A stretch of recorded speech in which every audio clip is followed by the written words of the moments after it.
semuanya gotong royong, semuanya kerja bakti, semua insinyur-insinyur, ya, para pemikir-pemikir cendekiawan, apalah namanya, mereka bersatu untuk menciptakan satu ekor lalat pun tidak ada yang bisa, tidak ada yang bisa. Alhamdulillahi Rabbil Alamin Ar-Rahmanir Rahim. Ikhwana fiddin, a'azakumullah, saudara-saudara kaum muslimin jamaah maghrib Masjid Ibnu Sabil, Pisangan Baru, Jakarta Timur. Sesuai dengan yang disampaikan DKM tadi, pembahasan kita malam ini masuk ke pasal yang keempat dari bab yang kedua. Kita masih membicarakan tauhid rububiyah. Di pasal yang keempat ini adalah manhaj Al-Quran dalam menetapkan wujud dan keesaan Allah sebagai Khaliq. Terlebih dahulu kita sampaikan pengertian judul. Ini kayaknya bahasanya nggak pernah kita kenal ini. Bahasanya asing. Manhaj, apa itu manhaj? Ya. Manhaj itu adalah pola, cara, sistem. Nah, itu namanya manhaj.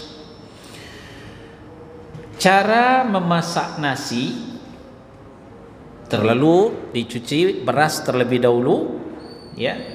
Dicuci beras terlebih dahulu, dimasukkan ke dalam mencikom, kalau udah periuk, ya. Lalu dipencet tombolnya. Bersabar menunggu, ya, tidak sampai 1 jam, ya, insyaallah nasi akan matang. Itu manhaj memasak nasi, ya. Manhaj merebus air, ya, masukkan air ke dalam periuk, ya, lalu dinyalain kompor, lalu insyaallah sebentar mendidih. Nah, itu manhaj, cara, sistem, metode. Nah, itu namanya manhaj. Kita sering mendengar kata-kata manhaj ini disandingkan kepada salaf. Manhaj salaf, manhaj salaf. Itu maksudnya metode salaf dalam memahami Islam.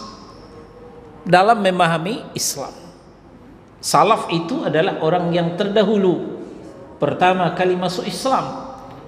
Di kalangan muhajirin dan ansar, mereka adalah para sahabat Nabi sallallahu alaihi wasallam. Itu disebut salaf. Nah, bagaimana cara salaf memahami Al-Quran dan Sunnah, memahami Islam, yaitu dengan mengkaji, mentelaah, mentadabbur Al-Quran dan hadis Nabi sallallahu alaihi wasallam. Bagaimana pula manhajnya Syiah dalam memahami Islam? Mereka dengan taklid membabi buta kepada imam-imam mereka. Walaupun imam mereka membuat hadis palsu, mereka tetap percaya. Bagaimana pula manhaj LDII, Islam Jamaah, yaitu dengan mengkaji Al-Quran mangkul amir, Al-Hadis mangkul amir. Mangkul amir itu yang pernah disampaikan oleh amir mereka. Jadi masing-masing punya manhaj, masing-masing punya cara, masing-masing punya pola, masing-masing punya sistem. Nah, dari beberapa contoh kita lihat bagaimana manhaj Al-Quran, sistem Al-Quran, metode Al-Quran, ya, dalam apa? Dalam menetapkan wujud dan keesaan Al-Khaliq, Allah sebagai pencipta. Nah, kita buat lagi contoh. Kita punya tamu, entah dari mana datangnya. Assalamualaikum. Waalaikumsalam. Apa kabar? Baik. Bapak tinggal di mana? Saya tinggal di Pisangan, di Pisangan Baru, nomor sekian, RT sekian, RW sekian. Nah, bagaimana kita menunjukkan alamat kita ini kepada orang yang baru kita kenal? Orang itu akan mau bertamu ke tempat kita. Bagaimana sistem kita, bagaimana pola kita dengan menunjukkan alamat kita? Ya, mungkin dengan mencatatkan, ini alamat saya, atau WA, atau sekarang yang lebih canggih membuat Google Map, ya, Google Map, lalu dikirim. Itu namanya pola atau manhaj untuk menunjukkan bahwa saya tinggal di Pisangan Baru. Nah, sekarang bagaimana manhaj Al-Quran, caranya Al-Quran, metodenya Al-Quran menunjukkan bahwa Allah lah sebagai Khalik, sebagai pencipta. Sudah bisa difahami? Ya, kita faham judul dulu. Kalau nggak faham judul, ya isinya kita akan tidak bisa bawa pulang. Ya, karena judul inilah yang dikatakan batampuak bisa dijenjing, batali bisa diiri. Ya, apa maksudnya? Nah, inilah yang kita bawa pulang, ya, judulnya ini. Nah, pemahamannya baru kita dengar sebentar lagi. Saudara-saudara, penulis Fadilatul Syekh Dr. Syekh Fauzan, ya, menurunkan di kitab ini ada 3 cara, ada 3 manhaj, 3 pola untuk menunjukkan, ya, Quran menunjukkan tentang keesaan Allah sebagai Khalik, Allah sebagai pencipta. 1, ya, kita bisa melihat ke papan tulis. Tapi pertama, dengan menunjukkan ciptaan, dengan menunjukkan ciptaan dan ciptaan. Semuanya ini adalah ciptaan Allah. Nah, dengan menunjukkan ciptaan, pasti tentu ada yang mencipta. Tidak mungkin ucu-ucu ada saja sesuatu, tidak ada yang mencipta. Ya, ini kodok pun tidak bisa terima ini. Ada saja sesuatu, tidak ada pencipta. Tidak mungkin daun kayu bergoyang kalau tidak ada angin yang berhembus. Setiap reaksi, ya, pasti sebelumnya ada aksi. Ini sudah kausalitas. Ini sudah sesuatu hal yang sunnatullah, yang tidak bisa terbantahkan. Bahkan seorang Arab Badui, ya, Arab Badui itu yaitu Arab pedusunan, Arab yang tidak mengenal hal yang namanya modern, ya, orang gunung, orang deso. Nah, itulah Arab Badui. Arab Badui ketika ditanyakan kepada mereka, setelah melihat ada di situ kotoran onta yang tergeletak, ada di situ jejak di padang pasir itu, lalu dikatakan kepada mereka bahwa tempat ini tidak pernah dilalui hewan, tidak pernah dilalui binatang. Padahal di situ ada kotoran onta, ada jejak onta. Si Arab Badui pasti menjawab, dengan melihat adanya kotoran onta, pasti ada onta yang barusan lewat. Dengan melihat adanya jejak onta di gurun pasir, pasti dia akan menjawab, pasti onta lewat di sini tadi. Itu Arab Badui. Itu Arab Badui yang tidak mengenal sekolah, tidak mengenal pendidikan. Jadi setiap ada bekas, pasti ada yang membuat bekas.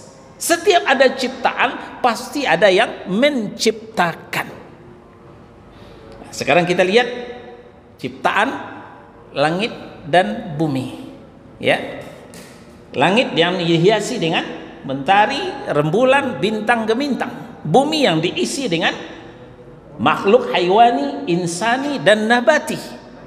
Mungkinkah itu terjadi sendirinya atau dia menciptakan dirinya sendiri? Nah, ini disuruh kita berpikir oleh Al-Quran. Nah, mari kita lihat At-Tur ayat 35. Nah, itu saya buatkan di bawah dengan tinta biru. At-Tur surah yang ke-52 ayat 35. Jadi yang tidak memiliki kitab silahkan dilihat mushaf, ya. Quran surah yang ke-52 At-Tur ayat 35. Di situ Al-Quran berkata, ya, Allah berfirman di dalam Al-Quran, am khuliqu min ghairi syai'in am humul khaliqun. Apa kata Allah? Apakah mereka diciptakan tanpa sesuatu pun, ataukah mereka menciptakan diri mereka sendiri? Ini kita sedang ditanyakan oleh Allah. Bagaimana kita menjawabnya? Apa jawaban kita? Tentu jawaban orang yang punya akal sehat ini suatu hal yang mustahil, suatu hal yang tidak mungkin, bahwa sesuatu ada tanpa ada yang mengadakannya, atau sesuatu itu menciptakan dirinya sendiri. Mungkinkah kira-kira?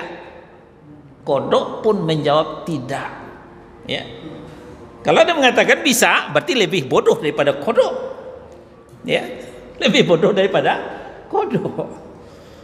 Nah, begitu Al-Quran caranya, metodenya menggelitik kesadaran orang-orang ateis, orang-orang yang menolak eksistensi Allah Subhanahu wa ta'ala. Jadi apa kata Allah? Apakah mereka, orang-orang yang mengingkari Allah itu diciptakan tanpa sesuatu, ataupun mereka menciptakan diri mereka sendiri? Tolong tanyakan kepada mereka yang masih mengingkari keesaan Allah sebagai Khalik, sebagai pencipta. Ayat yang kedua terdapat dalam Luqman surah yang ke-31 ayat 11. Di sini Allah memberikan tantangan. Nah, siapa yang sanggup menjawab tantangan ini? Firman Allah, "Hadza khalqullahi fa'aruni madza khalaqal ladzina min dunih." Inilah ciptaan Allah, terkembang dalam alam semesta, yang kita lihat setiap petang dan pagi, setiap siang dan malam. Ya. Siang diterangi oleh matahari, malam diterangi oleh rembulan, bintang gemintang. Ya, sebelum adanya listrik ini sudah duluan Allah memberikan cahaya melalui rembulan dan bintang gemintang. Nah, inilah ciptaan Allah. Maka fa'aruni, ya, perhatikanlah oleh kalian, perlihatkanlah oleh kalian kepadaku, madza khalaqal ladzina min dunih, apa yang telah diciptakan oleh sembahan-sembahanmu selain daripada Allah.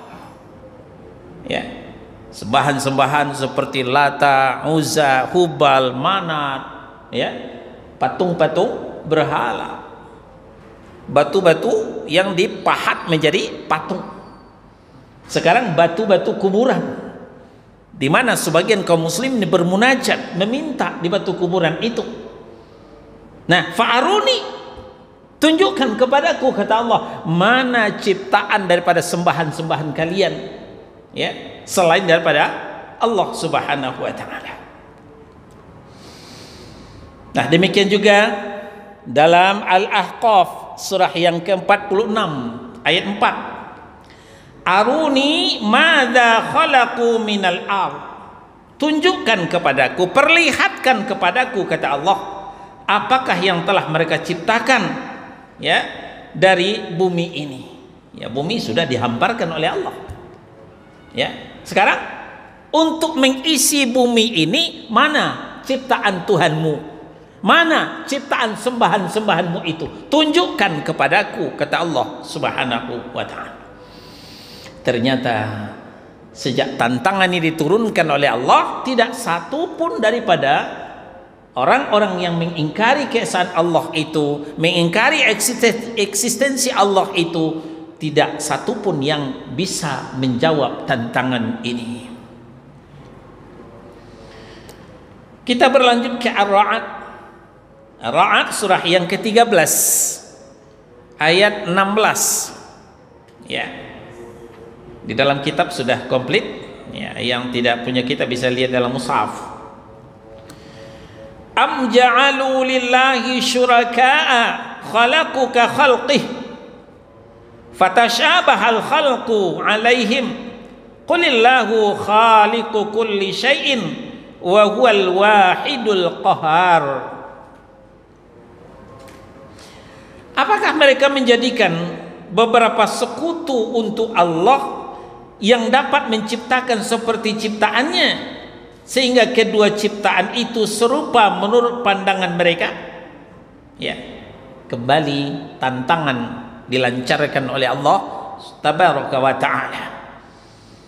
Apakah mereka yang kalian sembah, yang kalian agungkan, yang kalian elu-elukan, yang kalian kultus itu, ya, bisa menjadikan beberapa sekutu bagi Allah, sekutu tandingan-tandingan untuk Allah, yang dapat menciptakan seperti ciptaannya, ya, bisa membuat, ya, hewan, tidak usah yang besar-besar, yang kecil-kecil saja, ya, membuat, ya, laba-laba, ya, laba-laba, kalau kata orang barat bandang lawah, ya, laba-laba. Nah, coba buat itu, makhluk yang kecil, apalagi yang lebih kecil, nyamuk, lalat, ya, itu makhluk Allah yang kecil. Coba buat seperti itu, tidak satu pun yang bisa menjawab tantangan. Apalagi makhluk yang begitu spektakuler seperti langit dan bumi, tidak akan ada yang bisa menandinginya. Nah, mungkin sekarang bisa ada yang membuat robot, ya, persis seperti manusia, persis seperti hewan. Tapi satu yang tidak bisa diciptakan, ya, dari robot itu, yaitu akal. Ya, manusia punya akal, manusia punya selera. Tapi apakah robot yang diciptakan itu punya akal, punya selera? Tidak. Robot itu kaku, pergerakannya kaku, ya, tidak bisa kalau kita sandingkan dengan manusia. Oleh sebab itu, qulillahu khaliqu kulli syai'in wa huwal wahidul qahhar. Sampaikan kepada mereka, ya Muhammad, Allah adalah pencipta segala sesuatu. Tidak ada sesuatu yang tidak diciptakan oleh Allah Subhanahu wa ta'ala, dan dialah Tuhan yang Maha Esa lagi Maha Perkasa, ya, termasuk yang menciptakan virus COVID-19, virus corona, ya, kan katanya Tiongkok yang menciptakan, ya, pada hakikatnya Allah yang menciptakan, ya. Mereka itu sebagai penyebab belaka, kalaupun iya, nah, itu kan katanya begitu, ya. Oleh sebab itu, karena tidak ada yang berani menerima tantangan, maka kemudian Allah menutup, Allah memvonis, Allah menyimpulkan di dalam Al-Hajj surah 22 ayat 73. Innal ladzina tad'una min dunillah la yakhluqu dzubaban walau ijtama'u lah. Nah, ini makhluk paling kecil. Makhluk paling kecil. Apa kata Allah? Sesungguhnya segala yang kamu seru selain pada Allah sekali-kali tidak dapat menciptakan seekor lalat pun. Ya. Yang kamu seru selain pada Allah, yang kamu sembah selain pada Allah, yang kamu jadikan sebagai sekutu-sekutu, tandingan-tandingan untuk Allah, tidak bisa menciptakan walaupun seekor lalat. Seekor lalat. Oh, bisa kok Ustaz, ya, ada bonekanya, ada patungnya, iya, tapi punya nyawa enggak, paling bergerak, digerakkan oleh mesin, oleh komputer, ya, oleh remote control, tidak punya nyawa lalat itu, kalaupun ada yang bikin, ya. Apa kata Allah? Sekali-kali tidak dapat mereka menciptakan seekor lalat pun, walaupun mereka bersatu untuk menciptakannya, ya. Semuanya gotong royong, semuanya kerja bakti, semua insinyur-insinyur, ya, para pemikir-pemikir cendekiawan, apalah namanya, mereka bersatu untuk menciptakan satu ekor lalat pun tidak ada yang bisa, tidak ada yang bisa. Oleh sebab itu, kembalilah kepada Allah Subhanahu wa ta'ala. Nah, kemudian di An-Nahl surah yang ke-16, ya, ayat 20, kemudian 17, ya. Ayat 20, walladzina yad'una min dunillah la yakhluquna syai'an wa hum yukhlaqun. Dan berhala-berhala yang mereka seru selain Allah tidak dapat membuat sesuatu apapun, sedangkan berhala-berhala itu sendiri dibuat orang.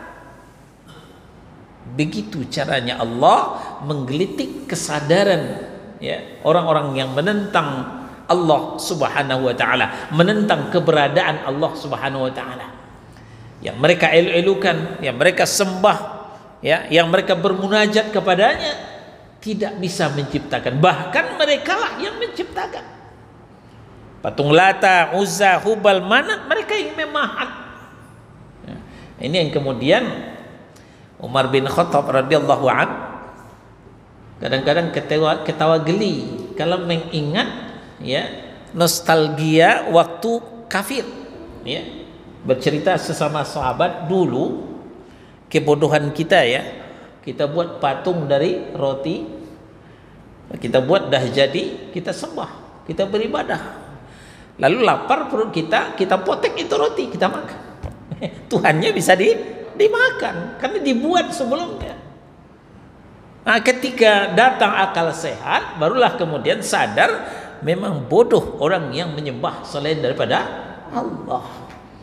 Ada lagi Tuhannya dikencingin burung, ya. Tuhannya patung, ya, dikencingin burung. Masa Tuhan dikencingin burung? Ini suatu hal yang terhina sekali. Jadi, la yakhluquna syai'aw wa hum yukhlaqun. Mereka berhala-berhala itu tidak bisa membuat sesuatu apapun, bahkan malah berhala-berhala itu sendiri yang dibuat, yang diciptakan. Nah, kemudian Allah mempertanyakan lagi di ayat 17, masih An-Nahl surah yang ke-16. Afaman yakhluqu kaman la yakhluq afala tadhakkarun. Ya. Maka apakah Allah yang menciptakan itu sama dengan yang tidak dapat menciptakan apa-apa? Kalian sandingkan Allah dengan patung-patung berhala. Allah telah menciptakan. Bisakah di satu levelkan dengan patung yang tidak bisa menciptakan? Ya. Afala tadhakkarun. Apa artinya ini? Apakah kalian tidak mengambil pelajaran? Ya, kalau bahasa Pak Muzakir, kemana otak lo? Ya. Orang yang tidak menggunakan akal sehat, bahwa segala yang disembah selain Allah itu tidak bisa menciptakan apa-apa, tidak bisa menciptakan apa-apa. Ya, nah ini yang perlu kita perhatikan. Ya, sentilan-sentilan daripada Allah di dalam Al-Quranul Karim. Ini senjata buat kita ketika menghadapi orang-orang yang ngeyel, ya. Orang-orang ngeyel ini sekarang sudah di dekat kita. Yang dikatakan jaringan Islam liberal, itu orang-orang yang ngeyel, yang sekarang berganti baju dengan Islam Nusantara. Ya. Ya, itulah beberapa ayat, ya, Al-Quran menunjukkan ciptaan Allah Subhanahu wa taala dengan membeberkan, dengan memaparkan beberapa ciptaan Allah, sementara yang lain yang disembah daripada Allah tidak bisa menciptakan. Maka sampailah kepada suatu kesimpulan bahwa hanya satu zat sebagai khalik, sebagai pencipta, yaitu Allah tabaraka wa ta'ala. Yang kedua, dengan menunjukkan keteraturan, ya, teraturnya alam semesta, tentu pasti ada satu zat yang mengatur. Ya, kita lihat di masjid Ibnu Sabil, ya, softnya teratur, ya, ada karpet juga terbentang teratur, rapi, ya. Ada ornamen-ornamen, ada lukisan-lukisan estetika teratur. Nah, tentu ada yang membawahi ini, ya. Ada satu DKM, ya, satu grup, satu kesatuan, ya, yang bernama DKM, Dewan Kemakmuran Masjid, yang dipimpin oleh seorang ketua tentunya, yang di bawahnya wakil-wakil, ada sekretaris, ada bendahara dan seterusnya. Tidak mungkin ini teratur rapi sementara nggak ada yang ngurus, nggak ada yang membawahi, nggak ada yang ngatur. Nggak mungkin terjadi seperti ini. Nah, kemudian Al-Quran menjelaskan kepada kita melalui Al-Mu'minun, ya, Al-Mu'minun surah yang ke-23 ayat 91. Ayat 91. Apa kata Allah? Mattakadallahu min waladin wa ma kana ma'ahu min ilahin idzan ladhahaba kullu ilahin bima khalaqa wa la'ala ba'duhum 'ala ba'd. Allah sekali-kali tidak mempunyai anak, tidak mempunyai anak, dan sekali-kali tidak ada Tuhan yang lain besertanya. Kalaulah ada Tuhan yang lain besertanya, masing-masing Tuhan itu tentu akan membawa makhluk yang diciptakannya, dan sebagian dari Tuhan-Tuhan itu akan mengalahkan sebahagian yang lain. Sekarang kita lihat kehidupan kita. Negara dipimpin oleh seorang presiden. Presiden itu satu. Tidak ada presiden satu, presiden dua, presiden tiga, tidak ada begitu.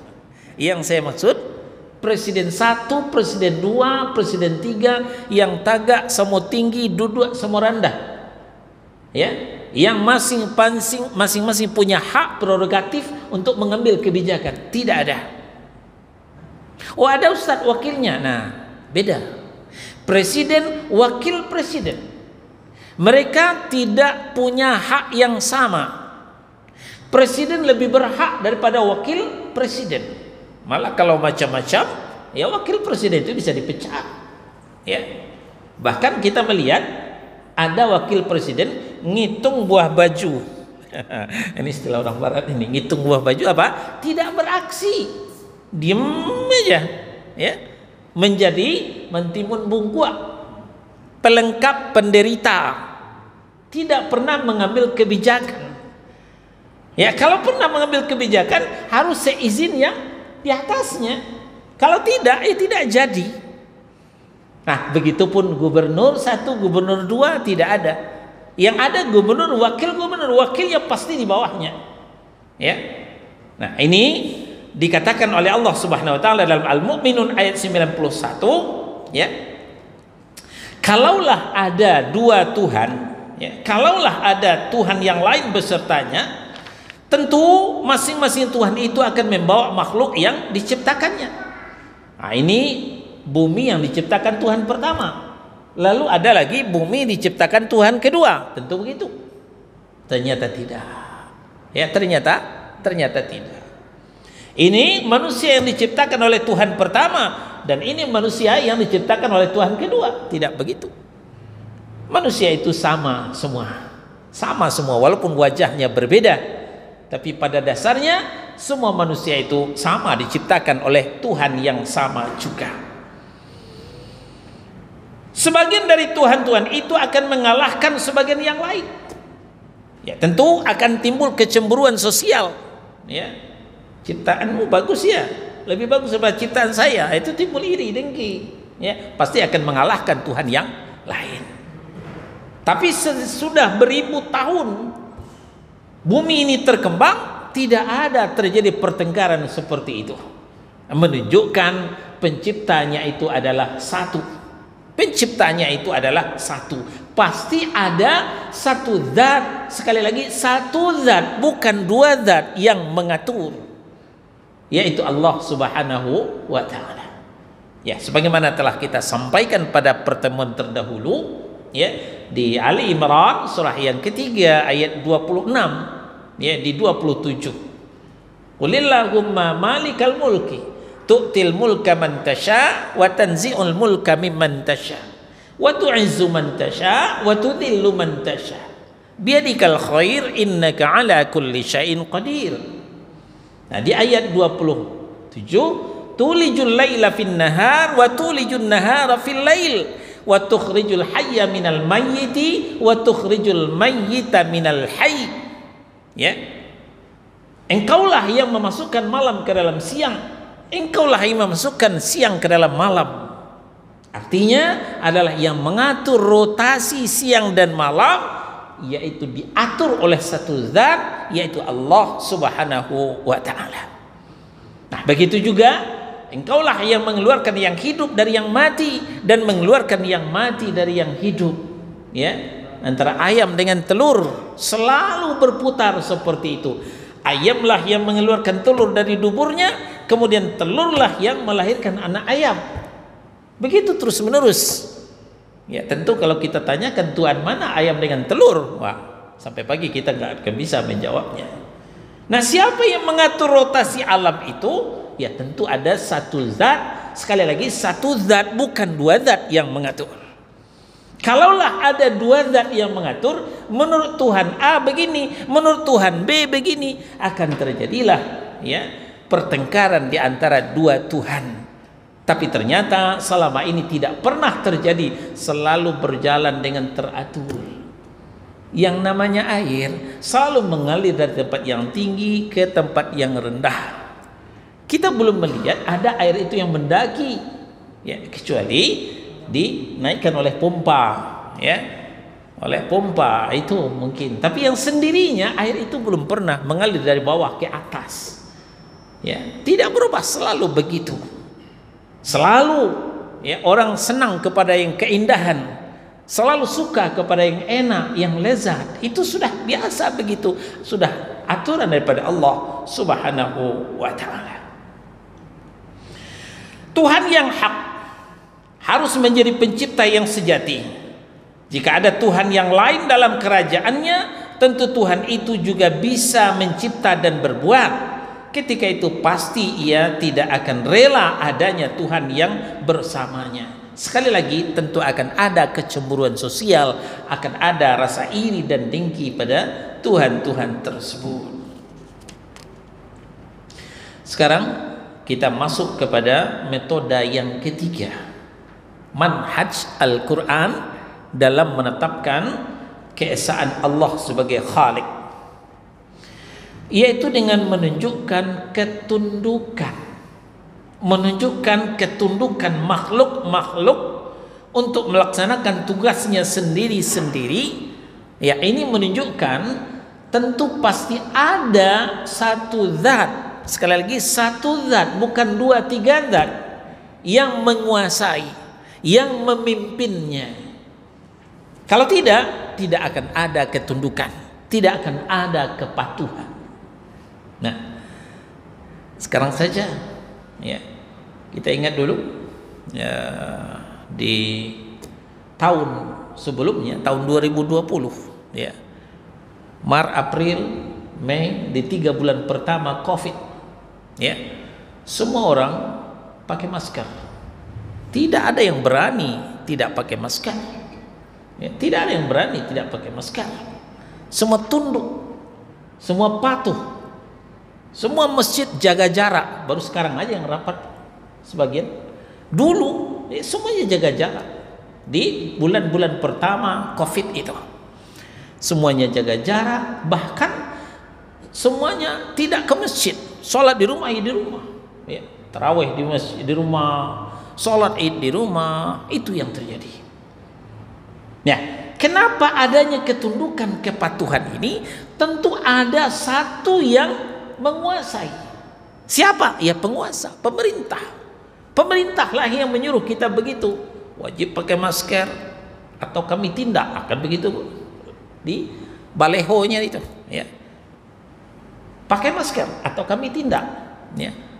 Nampaklah di situ orang yang berbaju hijau dan orang yang berbaju coklat, masing-masing mengapalkan tinju seperti itu. Artinya apa? Dipaksa ya, supaya patuh ya, melaksanakan protokol kesehatan. cuci tangan, jaga kebersihan, di mana-mana disediakan air. Ya, nah, sekarang tadi diumumkan oleh DKM adanya vaksin, ya, untuk 60 tahun ke atas, untuk manula, ya, itu disuruh bervaksin, ya, memvaksin diri.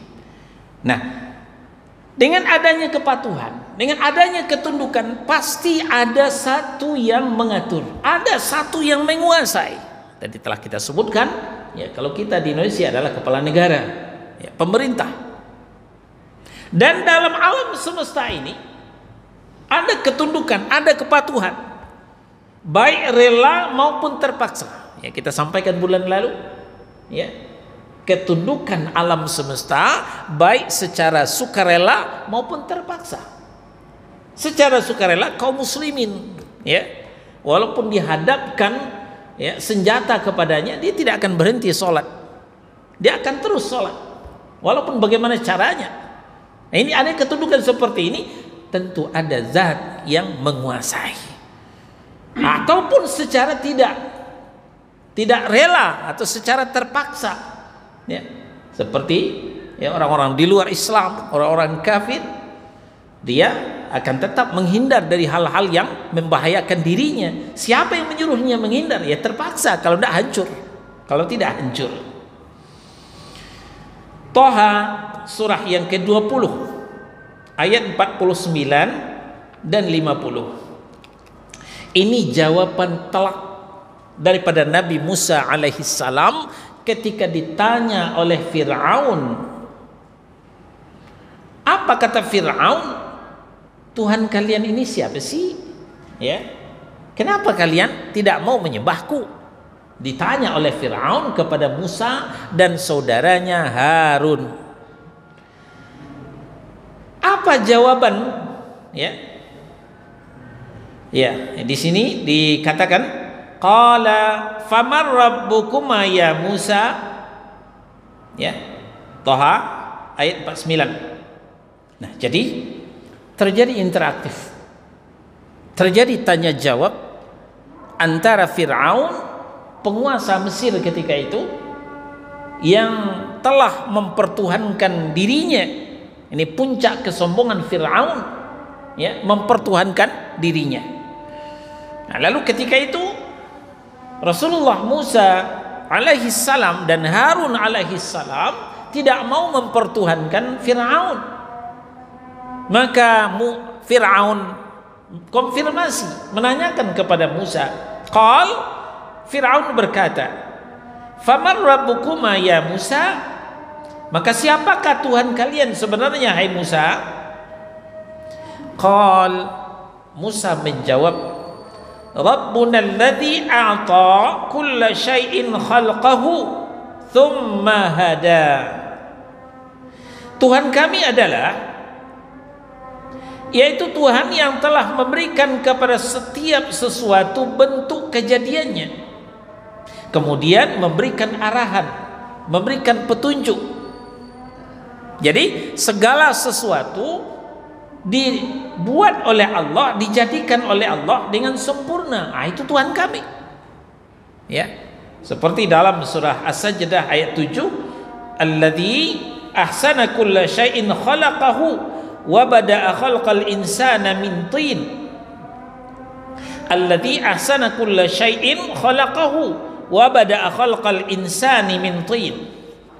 Ya, Allah itu yang memperindah segala sesuatu yang Dia ciptakan dan memulai penciptaan manusia dari tanah. Itulah Allah. Segala sesuatu diciptakan indah, diciptakan baik, diciptakan bagus. Yang paling sempurna itu yang diciptakan dari tanah adalah manusia. Laqad khalaqnal insana fi ahsani taqwim. Sungguh telah kami ciptakan manusia itu dalam rupa yang sebaik-baiknya. Nah, coba sesekali kita bercermin, ya, kita lihat secakap-cakapnya monyet, jauh lebih cakap manusia. Perhatikan, ya, kita punya kucing kesayangan, ya, ternak di rumah, paling cakap kucing kita, harganya sekian juta, ya. Punya burung beo yang pandai ngomong, tetap manusia carilah manusia yang paling jelek, tetap lebih sempurna manusia. Itu ciptaan Allah. Nah, setelah Allah ciptakan dengan rupa yang sempurna, lalu tsumma hada, lalu Allah memberikan arahan, bimbingan, ya, karena Allah lah yang berkuasa. Lalu Allah memberikan perintah, memberikan arahan supaya semuanya bisa berjalan dengan sempurna. Itulah Allah Subhanahu wa taala. Jadi pertama, dengan melihat ciptaan Allah, maka sampailah orang kepada pasti ada satu zat yang mencipta.